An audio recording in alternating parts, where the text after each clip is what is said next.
Principle 1. Yep. Welcome to our third video where we're going to talk about principle number 1 in the 7 Principles for Making Marriage Work by John Gottman. And his first principle is enhancing your love maps. And the simplest way to describe this, he just has a little blurb right here at the beginning of a paragraph. In knowledge, there is strength. Do you want to tell the story about the doctor that he does in here? Yes, so he gives a very extreme example of a doctor that is really loved in his practice and I think he's in the hospital, but he doesn't know the name of his dog. And clearly that's not the norm or what's, common in relationships today, but what is kind of common is that one person handles the house and knows all of the things that are going on there, and one person may be making money and out handling their career and putting a lot of energy there, and they're both so busy doing their things that they don't even know what's going on with the other. Well done. That was a real nice little tee-up. Good job. Yeah, well, and that's what he talks about. You need to really know about your partner in order to start growing the friendship that he talks about, which is the basis, right? Think about little kids in friendship. What's the first thing? What's your favorite color? What's your favorite animal? Right? Isn't that how the friendships start when you're little? Totally. You just get to know each other. Getting to know each other. And we evolve and change, and someone in our group sent us a message and said that they did this exercise and felt that they were trapped. They've been married, almost 30 years? Right. And that they were trapped in 1997. Right. Because we change and evolve, and although you may have built a solid foundation of understanding the love map of your partner in the beginning of your relationship through dating, you've now had children, you have careers, you have all of these things going on, and guess what? Changes. Right, and so one of the first things you and I did to resurrect, once we decided, hey, I like this person, I want to spend my life with them, let's not fall into the same trap of fixing what is broken and getting into this cycle, like everything's okay now, so we don't need to work on our relationship. Right. You and I took this massive first step to really, truly get to know each other again. Yeah. Which was the hat. Right. We would draw questions out of a hat and ask each other, sometimes really silly questions.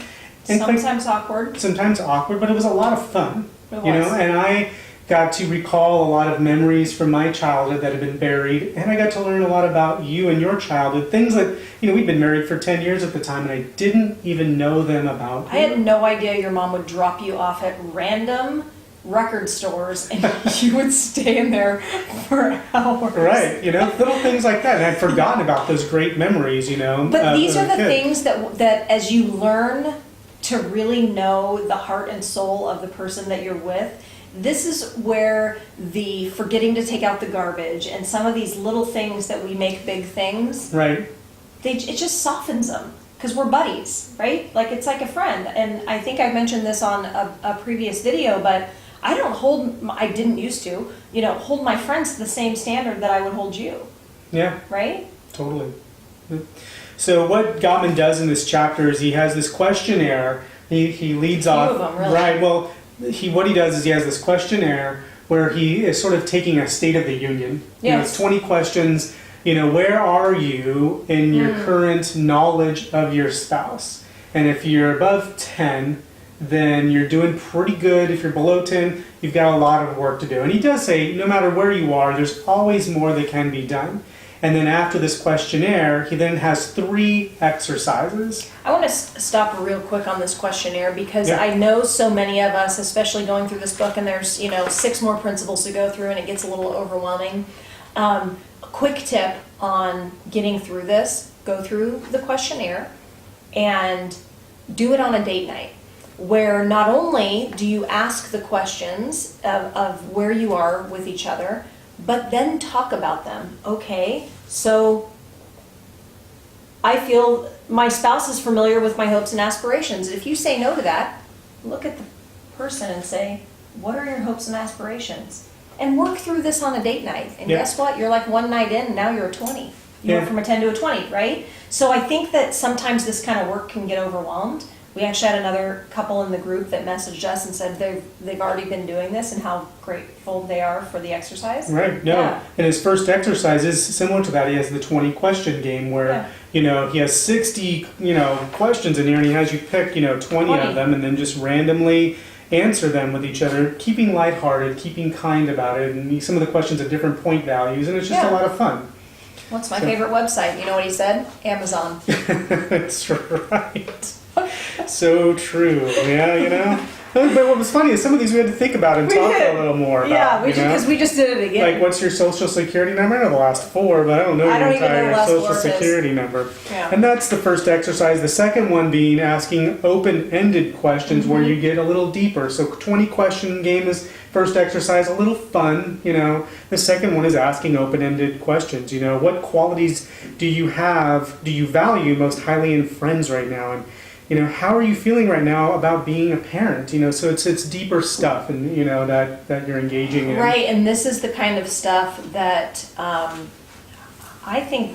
As much as I really loved the fun stuff, and I think this is probably the difference between our personalities. This is the stuff that really made me fall in love with you to another level. Yeah.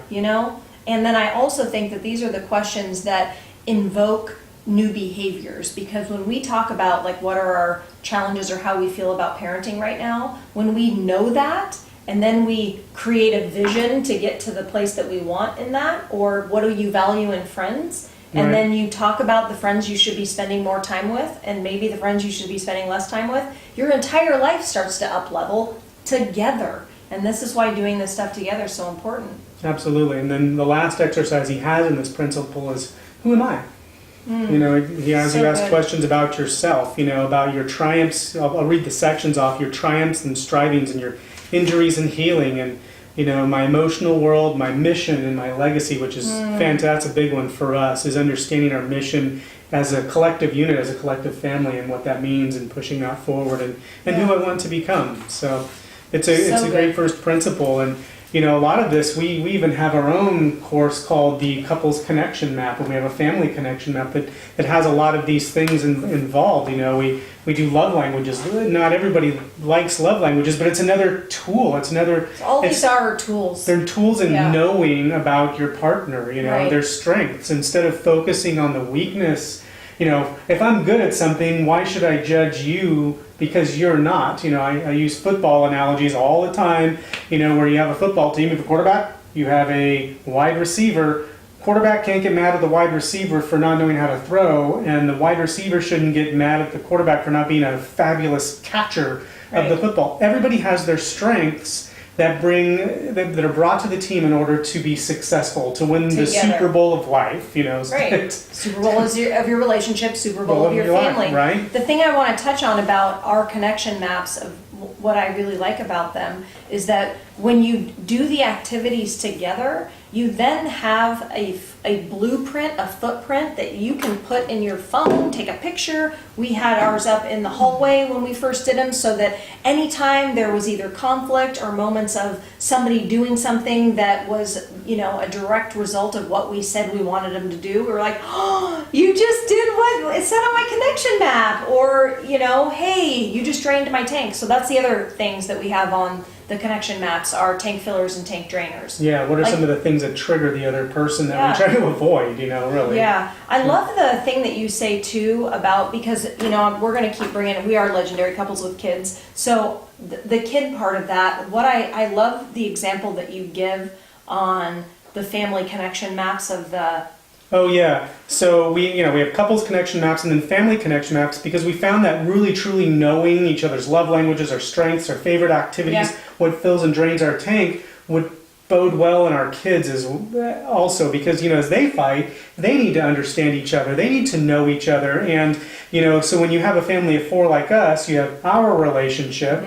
You have my relationship with my one daughter, my relationship with my next daughter, your relationship with that person, your relationship with our other daughter. You add another kid into that as well. Then you've got dynamics. But then you've got the kids together. You've got the one kid with you, one kid. Kid one to kid two, kid one to kid three, kid two to kid three, kid three to kid two. Yeah, it's like kid to the parent. To and I love that he says knowledge is power. Yeah. Because that's the thing that we found in doing this work, just a little insight to our lives, is that we dove all in on our relationship. We were like, we're saving this. Not only are we saving it, but we're going to make it amazing and legendary.